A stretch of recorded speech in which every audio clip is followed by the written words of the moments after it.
이번 주택은 29평 주택입니다. 1층 21평, 2층 8평, 그리고 데크가 한 5평 정도 있고요. 우돔의 기본 주택이 이런 형태를 가지고 있구나 한번 여러분께 소개해드리는 시간을 갖도록 합니다. 지금 딱 전면에서 이렇게 해가 보이시죠?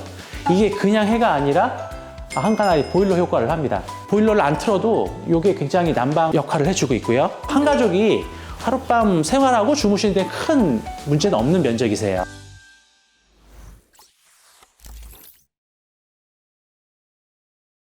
안녕하세요, 우돔 시청자 여러분. 오늘은 저희 양평에 추운 겨울 날씨 속에 화사한 햇빛이 비치고 있는 좋은 날씨에 빛을 받고 있는 주택 하나를 소개해 드리고자 합니다. 이번 주택은 29평 주택입니다. 1층 21평, 2층 8평, 그리고 데크가 한 5평 정도 있고요. 이제까지 계속 이렇게 옵션 같은 거 많이 있는 집들을 보셨는데, 이 집은 저희가 평당 기본 가격에서 크게 많이 추가된 집은 아니세요. 그래서 우돔의 기본 주택이 이런 형태를 가지고 있구나 한번 여러분께 소개해 드리는 시간을 갖도록 합니다. 저희가 지금 지은 지가 조금 됐는데 상하수도 배관이 안 돼가지고 준공을 못 내다가 이번에 내게 됐어요. 그래서 드디어 이제 준공하면서 이게 도로명 주소판도 나오고 해서 이런 것들도 같이 한번 안내해 드리도록 하겠습니다. 많은 분들이 땅을 사시고 집을 어떻게 배치하셔야 되는지 고민을 많이 하세요. 저희 쪽에 조언을 구하시는 분들도 있고, 나름대로 본인들이 어떤 위치에 어떤 방향으로 집을 지어야겠다 고민들을 하시는데, 여기 사장님 같은 경우도 많은 고민들을 하시고 저희한테 아예 이렇게 큰 설계도도 이렇게 그려와 주셨어요. 방향이나 이런 것들도. 이런 것들을 저희가 이제 기반으로 해서 위치를 잡았습니다. 지금 여기가 제일 밝아 보이는 곳이 남향이거든요. 이쪽으로 밑에 또 산 중턱이다 보니까 전망도 너무 좋아서 이쪽으로 큰 창을 전면을 놓고, 또 옆에 길이 있다 보니까 그쪽으로 차를 대고 들어갈 수 있는 현관문도 저쪽에 위치하고, 이런 식으로 이제 공간 배치를 하면서 도면 작업을 했고요. 그래서 그렇게 해서 저희가 이제 이 집의 형태를 잡았고요. 그리고 이분이 요구하셨던 거는 그거예요. 지금 산 중턱이다 보니까 2층에 넓은 테라스가 있었으면 좋겠다. 테라스 쪽에서 이제 날씨 좋을 때 가족들이 이제 자리 피고서 뭐 같이 쉴 수 있는 그런 공간이 있었으면 좋겠다 해서 전면적으로 이렇게 테라스를 뒀습니다. 나중에 안에 들어가 보시면은 굉장히 좀 넓게 산 전망을 보실 수 있으실 거예요. 외장재 설명을 드리자면은 저희가 낯이 익으실 거예요. 저희가 많이 쓰는 우돔의 그 대표적인 외장재 라임스톤 메탈 사이딩으로 원톤으로 했습니다. 그냥 레드. 위에는 이제 처음에는 아스팔트 싱글로 하려다가 이제 징크 지붕으로 하셨는데, 처반은 한 400 정도 뺐거든요. 통상적으로 이제 빼는 구조인데, 처마를 길게 한 1m 이상 좀 넓게 빼주면 어떠냐 하는데, 넓게 뺄 경우에 문제가 생기는 것들이 좀 있습니다. 이게 강풍이 불었을 때 바람을 탈 수가 있고요. 길다 보니까 약간씩 나무가 좀 처질 수도 있는 부분이 있어서, 목조주택 규범에서 한 400 정도를 가장 이제 이상적인 처마 길이로 제시를 하고 있어서 저희도 이제 그렇게 시공을 하고 있습니다. 예, 그럼 그렇게 우선은 말씀을 드리고 한번 보도록 하겠습니다. 우선 지금 이 집은 바닥 면적이 21평인데 데크를 그 대신 좀 넓게 하셨어요. 데크가 거의 한 17평, 18평 정도 되시고요. 데크를 놓으시고 이렇게 밑에다가 농기구를 놓을 수 있는 점검구도 만들었습니다. 예. 이렇게 보시면은 이 안에다가 이렇게 농기구라든지 뭐 잡다한 것들 보관하실 수 있게 했고요. 또 이쪽 위에도 배관 같은 거, 오수바지 같은 거 확인할 수 있게 또 여기 밑에서 올릴 수 있는 것도 있으세요. 여기는 이제 방부목이 아니라 합성 데크 클립 시공으로 해서 했고요. 데크재를 3,000짜리 원장을 써서 이렇게 3m를 나오겠습니다. 그래서 전혀 이렇게 잘라지거나 이어지는 틈이 없기 때문에 화자라든지 뭐 덜컹거린다든지 이 가쪽이 단차가 뜬다든지 그런 염려는 안 하셔도 됩니다. 뭐 옛날 어르신분들도 건축에서 가장 이제 중요하게 생각하시는 거긴 한데, 저희도 이제 건축하는 입장에서 보다 보면은 이 남향집이냐 아니냐 차이가 굉장히 크게 납니다. 보일러를 잠깐 틀어놨는데도 남향집인 것 같은 경우에는 햇빛을 받는 양이 많이 있다 보니까 거의 한 뭐 10몇 도는 안 틀어도 막 유지하는 그런 난방 효과가 있더라고요. 그리고 이제 집 자체가 햇빛을 많이 받으면은 곰팡이라든지 습한 이런 것들도 이제 방지하다 보니까 아무래도 뭐 여건상 최대한 그리고 남향 쪽에다가 큰 창이나 채광창 같은 거를 두고 자리 잡는 게 가장 이상적이긴 합니다. 아까 처마는 400 정도 말씀드렸는데 포치는 한 800에서 900 정도 말씀을 드리고 있어요. 통상적으로 저희가 봤을 때 1m 이내로 이렇게 현관 위에다가 지붕 만드는 거 정도는 이제 건축 면적이 안 들어가는데 그 이상 넘어가게 되면은 이제 건축 면적이 같이 산입될 수도 있고 또 구조상도 나중에는 이렇게 지지할 수 있게끔 이제 또 기둥이 필요한 경우도 있기 때문에 저희가 봤을 때 800에서 900 정도 앞으로 튀어나와서 비 들이닥치는 거를 막아주는 게 가장 좋은 것 같습니다. 그리고 여기 지금 보이면은 여기 보일러 연통이 보이시는데요. 이쪽 뒤로는 이제 보일러실이 있습니다. 조그맣게 만들어가지고 여기서 이제 기름 넣고 보일러 가동을 하고요. 목조 주택 같은 경우는 특히 기름 보일러가 약간 소음과 진동이 있습니다. 그러다 보니까 이제 저희가 설계할 때 웬만하면 이제 주무시는 방과 보일러실은 약간 멀게 배치하는 거를 원칙으로 하거든요. 보일러실은 계단실 뒤로 해가지고 최대한 벽도 많이 있고 내부에서 거리도 띄어가지고 소음과 진동을 좀 많이 떨어뜨리려고 의도를 했습니다. 그럼 이제 실내를 한번 보도록 하겠습니다. 예, 현관 전실이 좀 넓은 편입니다. 그리고 이 집이 이제 이런저런 방향 구조를 보다 보니까 2층 올라가는 계단은 현관 전실에서 올라갈 수 있게 이렇게 배치가 됐어요.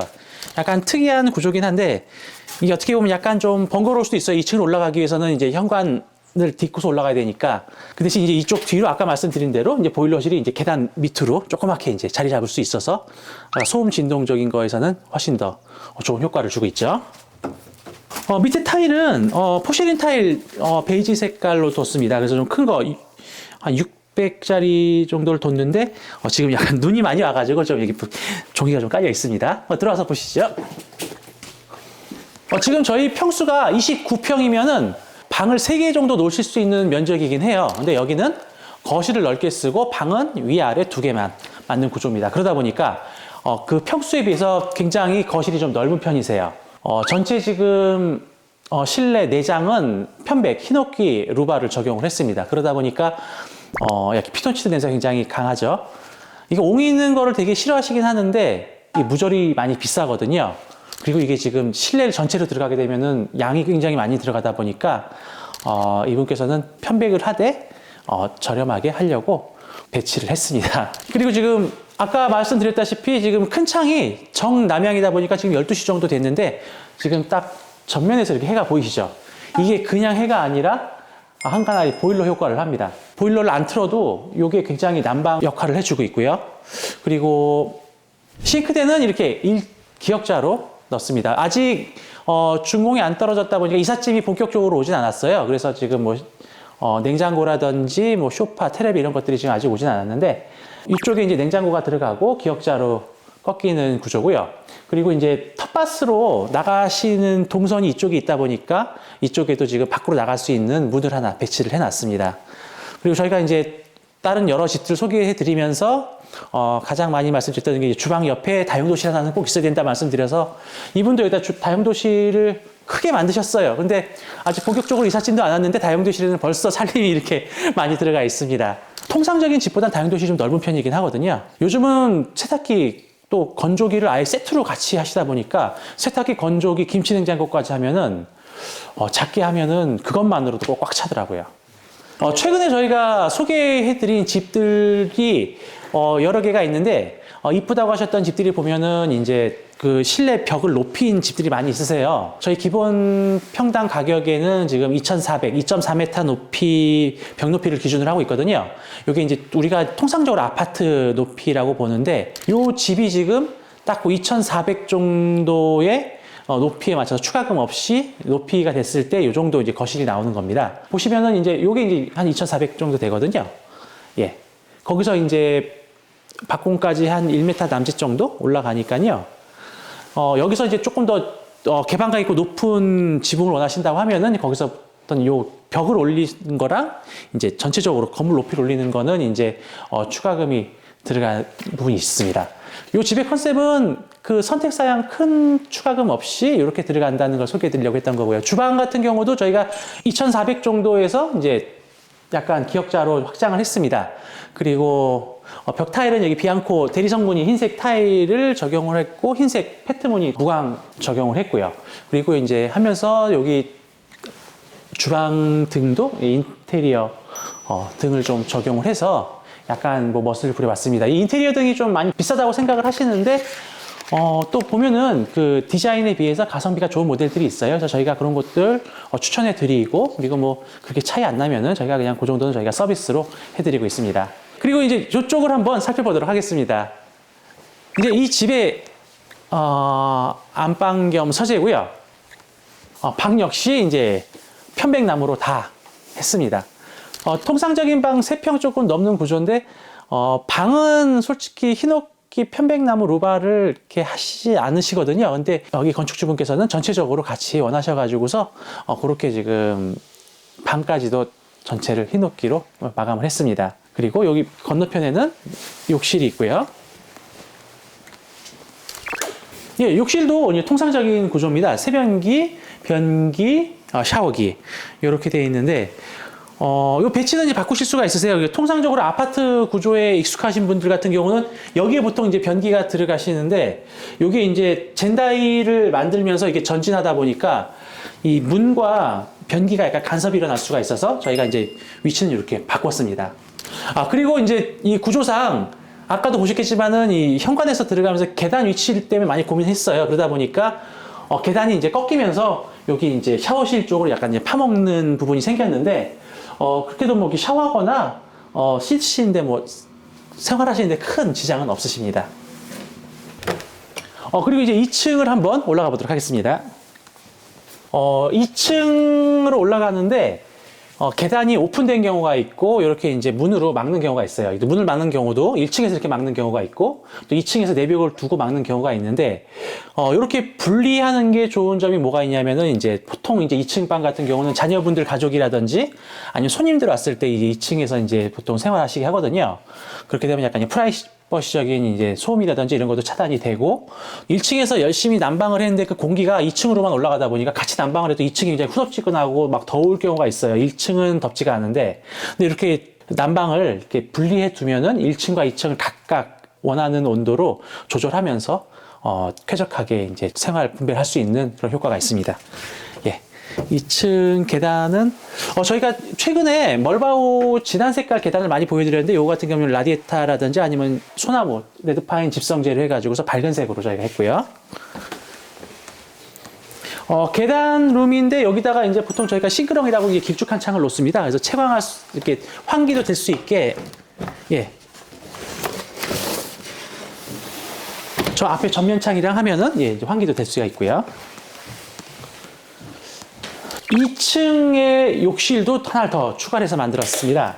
아까 말씀드린 대로 이제 손님들이나 자녀분들 왔을 때 이제 간단하게 여기서 이제 1층 왔다 갔다 오르락 내리락 할 필요 없이 2층에서 생활할 수 있게 만든 거고요.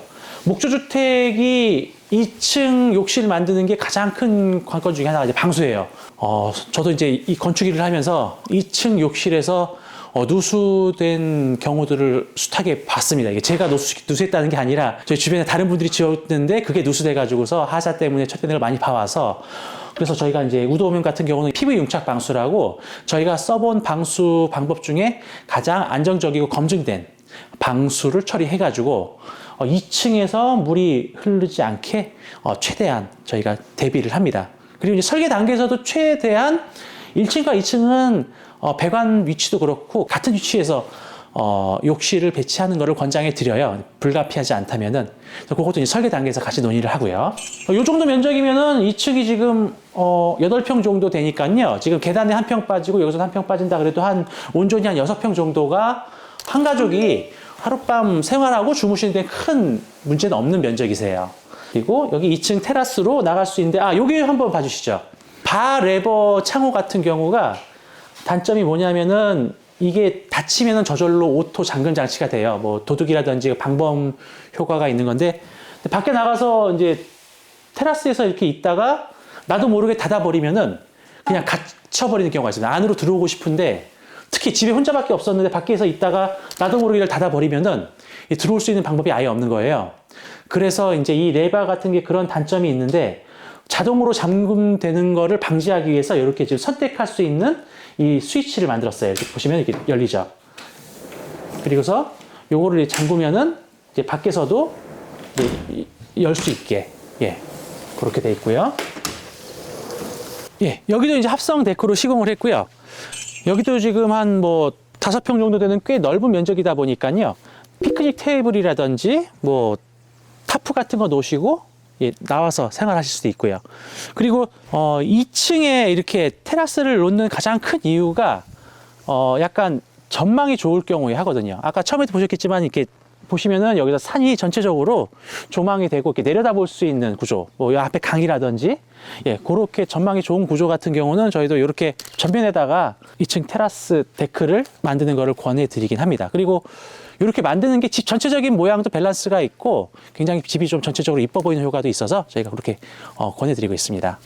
요거 같은 경우 이제 핸드레일은 저희가 많이 쓰는 그 평철의 환봉이라 그래가지고 이렇게 철제로 단단하게 했는데, 요것도 이제 뭐 나무라든지 아니면은 뭐 시각적인 면을 위해서 그 강화유리라든지 알루미늄, 스테인리스로 그런 식으로 이제 원하시면은 이제 저희 선택하셔가지고서 가능하시고요. 그리고 요쪽도 지금 저희가 이제 수벽을 만들었습니다. 이게 핸드레일을 놓을 수도 있었지만은 요쪽은 이제 지붕이 있기 때문에 여기가 보면은 아까 말씀드린 대로 이제 거실에서 조금 높아진 그쪽 부분이세요, 이쪽이. 그래서 여기도 어떻게 보면은 이제 방수에서 가장 관건이 되는 부분이긴 한데, 저희가 이쪽도 누수가 되지 않기 위해서 이쪽 모서리 부분으로 2중 3중으로 방수 처리를 해가지고 1층 거실로 누수가 되지 않도록 최대한 노력을 했습니다. 예, 다시금 내려가 보시죠. 예, 그리고 아까 초반 인트로에서 말씀드린 것처럼 이제 건축주분들이 집을 다 지으시고 준공 때 필요한 것들을 챙기셔야 되는데, 이제 그런 것들 몇 가지 제가 소개를 해드릴게요. 지금 최근에 법이 바뀌어가지고 2층 테라스가 있는 경우에는 무조건 이제 소방관 진입창이라고 요 표시가 되어 있어야지만 준공을 받을 수가 있습니다. 요거의 취지는 뭐냐면은 최근에 이제 단열이 많이 강화되다 보니까 시스템 창 같은 경우는 뭐 4T, 5T 막 유리 두께만 이렇게 5cm 이렇게 굉장히 두꺼워지고 있어요. 다중 빌딩 같은 경우는 더 튼튼하고요. 그러다 보니까 불이 났을 경우에 소방관들이 이거 그냥 깨려고 그래도 이게 유리가 너무 튼튼하고 단단하다 보니까 쉽게 깨지를 못해서 진입을 못 합니다. 그래서 의무적으로 2층 들어가는 창은 얇은 유리로 해가지고서 이제 들어갈 수 있게 만들어 하는 건데, 전체적으로 집이 시스템 창이 들어갔을 경우에는 그 부분만 시스템 창 중에서 최대한 얇게 해야 되는데, 이중창 같은 경우는 22mm까지는 그냥 유리 얇게 할 필요 없이 가능하세요. 그 대신 이제 이 폭과 높이는 이제 제약이 있어서 요거는 최대한 90cm, 1200인가? 그거 이상 만들어 놓고, 여기가 진입창이라는 표시, 그 다음에 이제 타격 지점이라 그래서 여기 찍어서 이제 깨서 들어오셔라 이렇게 표시를 해야 되는데, 요거를 제가 한번 붙여드리도록 하겠습니다. 그래서 이게 거의 이제 집 짓는 최종 단계 도장이라고 보시면 돼요. 이게 2층 집 가지신 분들은 꼭 필요한 겁니다. 이렇게 여기서도 보이고 이제 밖에서도 보여요. 나중에 찍으시면요. 그 다음에 여기 구석에다가 이렇게 이제 타격 지점이라고 붙이시고요. 이렇게 되면은 이제 준공 도장이 찍히는 거와 다 마찬가지입니다. 그리고 지금 소방관 진입창과 마찬가지로, 이거는 예전부터 규정이 있었던 거니까요. 소화기가 집 실내에 비치가 되어 있어야 됩니다. 근데 화기 쓰는 곳이 많다 보니까 주방에서 보통 많이 하시고요. 그리고 소방 감지기, 여기 보시면 저기 보이시죠? 단독 감지기라고 하는데, 불이 났거나 연기 났을 때 이제 막 그 화재입니다라고 막 큰 소리로 나와요. 그런 감지기와 소화기가 항상 빛이 돼 있어야지만 이제 준공이 떨어집니다. 그래서 저희가 아까 소방관 진입창과 이런 것들을 설치하고서 사진 찍어서 저희가 보고를 하고요. 그리고 이제 최종적으로 이제 집 준공하기 위해서는 이렇게 도로 표지판, 요걸 이제 현관 앞에다 다는데, 어떻게 보면 요게 지금 가장 이제 집 준공의 이제 마지막 도장이라고 볼 수 있겠네요. 요걸 한번 붙여보도록 하겠습니다. 이 주소판 같은 경우는 보통 이제 현관문 옆에다가 많이 붙이시긴 하거든요. 근데 이 도로 주소판 같은 경우는 제일 필요하신 분들이 우체국 집배원 아저씨들, 아니면은 우리가 항상 고대하고 기다리는 택배 아저씨들, 그분들이 가장 먼저 봐야 되다 보니까 우리 같은 경우는 이제 현관문 옆에 구석에 있어서 이 도로변에서 제일 잘 보이는 요 위치에다가 이렇게 이 집의 주소가 부여가 됐습니다. 여기 건축주분이 굉장히 좋은 분이세요. 저희가 뭐 여러 건축주분들 만나고 상대를 하지만은 이렇게 하면서 굉장히 저희를 배려해주고 있고, 저희를 또 이해해주고 있고, 그리고 또 이렇게 요청하시거나 이런 것들이 굉장히 꼼꼼하게 하시면서도 생각하지 못했던 부분도 또 지적을 해주셔가지고, 저희가 미팅을 한번 하면은 본인이 얘기하면서 하나하나씩 다 메모를 하시는데, 저도 그 모습을 보면서 굉장히 좀 많이 배웠습니다. 아까 제가 말씀드린 대로 이 집 같은 경우는 저희 우도홈에서 쓰는 외장재와 내장재 거의 기본적인 걸로만 들어갔습니다. 그래서 이제 크게 추가금은 많지 않은 금액인데, 요 주택에 대한 가격 정보는 저희가 고정 댓글로 안내해 드리도록 하겠습니다. 그리고 이어서 저희가 또 많은 이쁘고 좋은 집들 소개해 드리려고 하니까요. 구독과 좋아요 항상 해 주시면은 더 좋은 집 정보 그리고 유익한 주택 정보 갖고서 여러분께 찾아뵙도록 하겠습니다. 이제까지 시청해 주셔서 감사합니다.